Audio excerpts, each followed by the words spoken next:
Isa po sa mga pinangangako talaga at isa po, of course, dapat lang, ang pinakamalaki ang nakakain sa budget ng gobyerno kada taon ay ang sektor ng edukasyon. Okay, as the country continues to face massive classroom shortage of more than 166,000. Nako, ahead of his fifth State of the Nation address, how was the President fared in terms of addressing this crisis in the country? We're now joined by ACT Teachers Party List Representative Antonio Pino. Congressman Tonchi, maraming salamat po sa inyong oras po ninyo. Hi, magandang gabi, Lord. Thank you for having me here. All right. Sir, mamaya na ako magtatanong kung gagradean Okay. ang mga achievements ng Pangulo education-wise sa loob ng last 12 months. Ano? Okay. Ano sa tingin po ninyo yung mga kahit papaano natugunan na priorities na pinangako po ng presidente nung isang taon na kahit papaano naman okay, medyo check naman ng konti. Definitely hindi yung mga laptops na pinangako. Tama kayo doon. Well, ang isang pinangako yung promotion. So yung may pahayag ang Pangulo na matagal na ring issue talaga, walang magre-retire na teacher one. Ibig sabihin, magtitiyakin at pabibilisin yung promotion. So meron tinatawag na Expanded Career Progression Program. At for 2026, nilagyan ito ng around 6.9 billion pesos na budget. So mga 100,000 plus ang na-promote. So merong nangyari. At in fact, ang Pangulo, umiikot yan sa iba't ibang regions para dun sa parang oath-taking ng mga napopromote na teachers. So may nangyari. Kaya lang, ang problema rito ay kapos yung budget kumpara sa bilang ng mga teachers na talagang tinrabaho at pinagandaan yung promotion nila. Parang mahirap din yan Parang dadaan ka rin sa butas ng karayon para ma-promote. So maraming na-promote, pero kulang yung budget. Kaya may mga parang naghihintay no, na qualified na sila for promotion but naghihintay ng bagong budget. So yun ang issue dito. So merong na-deliver pero partial, kapos. No? At mas marami pa actually yung naghihintay ng promotion. So that's one issue. Yung sahod po na palagi pong panawagan palagi ng grupo po ninyo na mas mataas at mas makatarungang sahod. May positibo ho ba kayong inaasahan na mangyayari at least sa susunod pang mga buwan po? First of all, wala tayong naasahan. Walang pinangako last time ang Pangulo, last year. No, at hanggang ngayon, kung pakikinggan natin yung mga economic managers at ang Malacanang mismo, ay mukhang walang balak na tugunan yung demand ng teachers for a substantial salary increase, yung gawing 50,000 a month ang entry-level salary ng teachers. Ngayon, nasa 31,000. Napag-iwanan ng mga teachers. Kung compare mo sa gobyerno, yung nurse ngayon o kaya yung kahit yung pulis at sundalo ay nasa 41,000, mga gano'n ang level ng kanilang pay, no, entry level pay. So napag-iwanan talaga yung teachers. Unfortunately, hindi ito natutugunan at so far wala pa tayong naririnig na anumang pagsalubong o pagbukas sa panawagang ito. Bukod sa usapin ng sahod, ngayon marami ng mga extra financial issues na involved. Workload, mental health, classroom conditions. Wala pa nga tayo sa usapin ng security, no? Yes. Na itong mga past few weeks ay malaking, matining talaga. Every year, pinakamalaking pondo pa rin sinasabi. Pero sa tingin nyo, saan ba tayo nagkakaproblema? Okay. Congressman. Well, first of all, kailangan banggitin yung classrooms. No? Isa sa pinakamalaking kakulangan at kahinaan talaga ng administrasyong ito yung pag-deliver, pag-construct ng classroom. So, isa sa mga pinaka-basic dapat na gawain ng gobyerno, no? Pero historically, talagang pinakamababa ang delivery ng classroom construction under this administration. As little as 200 classrooms a year lang ang imagine ang nagagawa. May budget pero hindi nagagawa. Ngayon ang backlog ay nasa mga 160,000. Tapos kahapon lang yung EDCOM parang shinare nila yung information na merong pang by next year ay merong 50,000 classrooms na 50 years old na. Ibig sabihin, kailangan na talagang i-demolish, kumbaga. No? So, you have to add that to the backlog pa, no? So, yun talaga. Si Secretary Angara ang nagsabi na isang malaking factor daw kung bakit biglang, kung dati yung mga nakaraang administration, they were able to build as many as 20,000 to 10,000, usually 10 to 20,000 per year na classrooms. Pero ngayon talagang in the hundreds ang delivery per year. So, supposedly, si Secretary Angara said, dahil daw ang DPWH prioritize yung flood control. No? So, ibig sabihin, talagang ito, isang epekto nung flood control corruption. Dito yung malaking kickback. So, less priority itong classroom construction. No? So, yet another way, nakita natin na hindi lang dun sa direktang pangungurakot, kung hindi, dahil nga mas ang focus ay nasa ibang proyekto, kaya lalong napipinsala yung education system natin. Pupunta po ako doon sa matatag curriculum. Sapat na ba ito para ma-reverse yung tinatawag nating learning crisis? Or may ibang klaseng pag-overhaul pa ang kinakailangan? Mas yung huli, no? Kailangan talaga ng ibang klaseng overhaul. Ang tawag ng mga teacher sa matagtag curriculum, no? Dahil ang ginawa nito, binawasan yung minutes per subject, no? From 1 hour naging 45 minutes.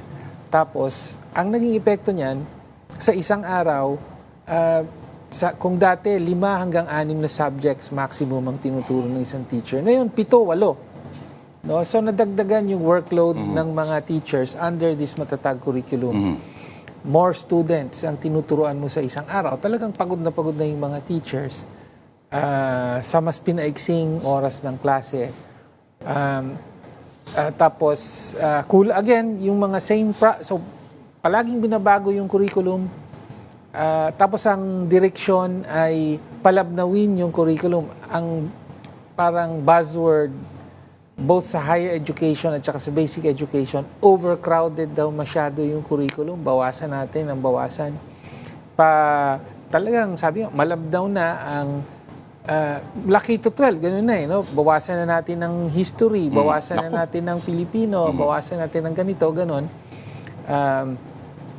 And yet, kung titingnan mo yung mga achievement tests, lalong lumalala actually. No? Sabi nga, mukhang ang kailangan talaga ay overhaul, balik sa basics at tiyakin yung orientation para ngayon talagang mas ang objective ay yung educational system natin is essentially to provide service workers para dito sa local as well as abroad. No? May nangyari ba rito sa yung tinatawag na aral program? Yung supposedly parang learning recovery program. Tsaka yung Yakap Caravan na so-called. Naramdaman ba ito? Well, itong aral program, again, because of the pandemic, no, yung learning loss na tinatawag, malaking naging epekto dahil nga walang face-to-face classes for several years. Naging markado talaga yung yung nakita na lalong hindi natuto ng mga basics, pagbabasa, pagsulat, computation, ang mga estudyante. So kailangan may learning recovery paano babawi, no? So yan yung aral program. Ang original concept at nakatakda sa batas, may batas yan, sabi, kailangan kumuha ng aral tutors, hindi yung mga teachers, no? At may budget na nilagay para dyan. Para yung mga teachers, mag-focus sila sa turo nila, tapos merong aral para dun sa mga kailangan, no? Parang remedial. Pero ang ginawa ng Department of Education, for the most part, kinarga pa rin sa mga teachers nila yung aral program. So pagkatapos nung, sabi ko nga, 7 hanggang 8 subject, merong pang-aral yan. No? Tapos, so nakatipid pa ang DepEd diyan, ano. In the meantime, medyo hindi pa klaro kung ano talaga, kung gaano ka-effective itong aral program doon sa layunin na maihabol. Well, merong epekto sa literacy, nag-improve yung literacy, pero hindi pa nakakasabay yung mga bata doon sa, nyari, kung grade 3 na, nakakabasa na ngayon, kung dati hindi, pero hindi pa umaabot sa grade 3 level. So, yun ang kalagayan ng ating basic education system ngayon, essentially, na hindi competent para sa grade level ang mayorya ng mga estudyante. Ano po yung, may tinanong ko po kay Asek de Mesa kanina, magbabanggit po ang 3 pangalan in order of yung hierarchy ng bigat ng problema o halaga dapat tingnan. Okay. Lack of funding, weak governance, absence of long-term political commitment. Okay. Lahat yan. Opo, problema. yung 3 yun. Oo. Pero ano yung pinaka numero 1 na dapat bigyan ng tugon? Lack of funding, weak governance, or the absence of long-term political commitment, number 3? Well, in the end, I suppose it's the long-term political commitment, no? So, kasi kung merong ganyan, the rest will follow. Dapat, no? Yung pagbabudget. For example, ito lang, itong 2026 budget, compared to yung ina-expect natin na budget for 2027. Pinakamalaki daw itong budget, parang 1 trillion ang budget ng DepEd. But that's largely because dahil sa flood control corruption, yung pondo para sa flood control programs, nilipat, yung iba napunta sa DepEd. Ngayon, nabasa ko lang the other day, ang proposed budget ng DepEd for 2027 will be less than 1 trillion, 990-something million, sorry. O, billion pala. Okay. So, less. Bakit sa halip na i-sustain at dagdagan pa yung budget for education, ay binaba muli, no? So, ibig sabihin, kahit sa isang administrasyon, sa ilalim ng Marcos Jr. administration, hindi pa matuloy-tuloy na gawin ng pinakamalaki at mataas yung budget ng DepEd. Ito, dalawa lang tayo nag-uusap dito, Kong Tonchi.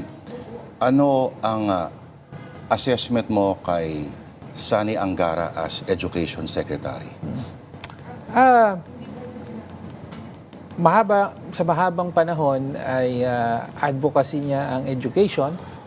No? So from the time na nakasabay ko pa siya sa House hanggang when he was in the Senate, so meron siyang background sa education. No? Even though politiko siya, ay alam niya yung mga issues. No? And so... Pero, hindi naman siya nakapagsulat ng children's book. Okay. Tama. Wala nga. Siyang isang kaibigan. Pero merong mga, of course, may mga nakita naman tayong positibo, no? Like for example, yung advocacy for mental health. Ayan. In basic education, tsaka yung isang focus on yung pag-address sa bullying. Yan, naku, Diyos no? ko. Napakalaking component yan, Kong. Oo. Dadagdag pa sa, as it is, medyo malaki na yung problema. Pero yung time and the resources na i-devote sa security and mental health. May batas na pinasa noong 2024 specifically to address yung basic mental health and basic education. So, importante yung mga ginawa doon dahil in-address yung shortage ng guidance counselors. Ang isang basic, napakababa nung sweldo para sa mga guidance. So, tinaas yung salary grade nila. Tapos, nag-create ng mga positions for school counselor associates ang tinatawag. No, hindi ka necessarily kailangan or licensed guidance counselor para makatulong. So, tapos binadgetan for this year around is it 2 billion plus. Pero mabagal pa, hindi pa. So, in the process of implementation pa lang. No, so, may positive steps para ma-address yung para at least ma-create yung infrastructure para ma-address yung for the longest time wala talagang qualified guidance counselors. Usually yung teacher i-designate lang regardless of background. Oo. So merong hakbang na ganyan, pero in the meantime nakikita natin na may mga problema na kasama dito yung mga incidents of school violence, di ba? Yung guidance dapat, at least sa henerasyon natin, kung dapat medyo mabago na yung ibig sabihin ng guidance, di ba? Pag sinabi ng guidance doon, alam mo ibig sabihin. Ako na mag-iimbita para sa inyo sa July 27, 9 a.m. sa Liwasang Bonifacio, di ba? May People Zona na mangyayari. Sa ano po to? Sa Commonwealth. Commonwealth ba? Commonwealth, sa Commonwealth. Hindi ba Liwasan? Hindi po sa Liwasan. Fake news. Talaga. Pero at People Zona, sa People umaga. Zona, saan banda po? Sa may, it's going to St. Peter's Wilcon. Going to St. Makikita nila Peter's. yun. Oo. Meron po bang susunugin na effigy na dapat naming abangan? Merong effigy, definitely. Oo. Alright. Maraming salamat po sa inyong oras. Okay. ACT Teachers Party List Representative Antonio Tino. Thank you, sir. Thank you, Lord.